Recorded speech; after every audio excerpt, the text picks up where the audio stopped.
Ya ka ce akan wannan annoba ta coronavirus ta shigo jihar Kano. Gaskiya ne. Wato ita wannan coronavirus din mu dai ba gaskiya ba mu yi asalinta ba nan arewa. Tun daga can turai mutane suke zuwa suna ɗaukar suna zuwa suna shafa mana a nan. Yanzu mu abin da muke so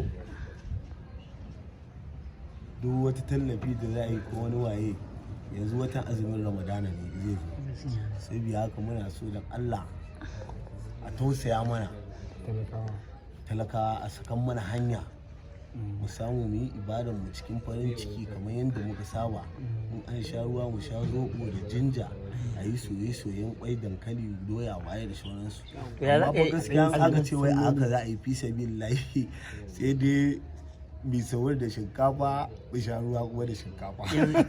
Yanzu ya magana shaye-shaye to kare ya magana shaye-shaye yanzu ana samun kayan ku kuma a samu. A yanzu kaya gaskiya sai biya ba a wani tafiye-tafiyen nan kaya baya samuwa sosai sai yanzu muke samu kuke caji yamma bayan ta zo ta narke mana akai koi sigarin ma ba ta samuwa yanda ake so sosai. To yanzu da me kake samu ka dan caji yanzu? Wallahi fetur ne fetur.